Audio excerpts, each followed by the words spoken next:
பக்கத்துல பார்த்து சொல்லுங்க, நீங்க எப்பவுமே நல்லா இருப்பீங்க. கர்த்தர் தமது சனத்திற்கு வைராகியம் பாராட்டி நிற்பார். சபையை கைவிட மாட்டார் ஐயா. சபையை ஒரு நாளும் விட மாட்டார். உன்னைய விட மாட்டார், உன் பிள்ளைய விட மாட்டார். எல்லாரும் என்கவுண்டர் தான் கர்த்தருக்கு முன்னாடி. உங்களுக்கு புரியுறதுக்காக சொல்றேன். கர்த்தர் ஒவ்வொருவரையும்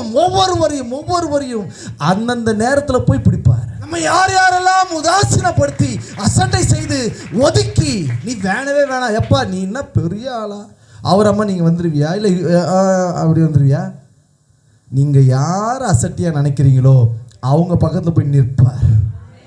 அவங்கள தான் தூக்கி உயரத்தில் உட்கார வைத்து அழகுபடுத்தி மேன்மைப்படுத்தி உயர்த்துவார். தேவனுடைய வைராக்கியம் சபையின் மீது எப்பொழுதும் இருக்கும். அவர் விலகவே மாட்டாருங்க. அவருடைய உடன்படிக்கையே யோசுவா 1ஆம் அதிகாரத்தில் அழகாக சொல்லப்பட்டிருக்கிறது. யோசுவாவை சொல்றாரு, யோசுவா ஏன் பயப்படுற? ஆண்டவரே, இந்த மக்கள் என்னை மதிக்க மாட்டாங்கப்பா.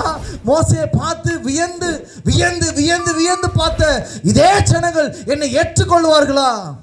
ஆனால் ஆண்டவர் சொல்றாரு, நான் மோசையோடு இருந்தது போல, பக்கத்தை கைப்பு சொல்லுங்க, மோசையோடு இருந்தது போல உன் கூட தான் இருக்கிற, தைரியத்தை விட்டுறாத.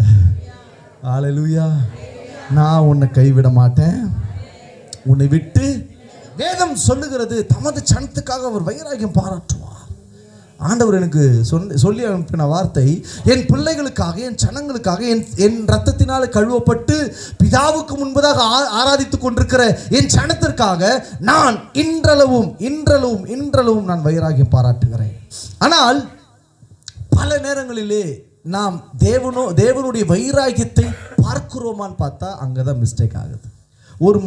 ஒரு மனிதனோடு கூட உடன்படிக்கை பண்ணுவான் என்றால் இவனும் உடன்படிக்கை காக்க வேண்டும், அடுத்தவனும் உங்கள் ஸ்டைலில் வரேன். இப்போ நீங்கள் எனக்கு ஒரு வீடு கொடுக்க போகிறீங்க, நான் வீடு வாங்க போகிறேன். வீடு கொடுக்க போகிறோம், என்ன பண்ணணும்? மனப்பூர்வமாக எழுதி கொடுக்குறேன், இத்தனை அமௌண்ட்டில் இவ்வளோன்னு சொல்லிட்டு எழுதி என்ன பண்ணுவேன் சொல்லுங்களேன். ஹல்லேலூயா.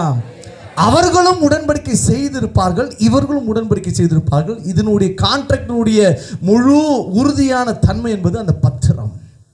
அதேதான் ஆண்டவர் நீங்கள் ஞானஸ்நானத்திற்கு ஒப்பு கொடுத்து இனி நான் பாவத்தை விட்டு விலகி நீதிக்கு படைத்திருக்கும்படிக்கு, தேவனோடு கூட வாழும்படிக்கு, அவருக்காகவே நான் காத்திருக்கும்படிக்கு, எனது மணவாளன் வரும்பொழுது மணவாட்டியாக நான் எடுத்துக்கொள்ளப்படும்படிக்கு அவருக்காக காத்திருப்பேன் என்று ஒரு உடன்படிக்கை ஒன்று உண்டு. அந்த உடன்படிக்கையினுடைய பின்னணி வைராகியத்தை மறைத்து வைத்திருக்கிறது.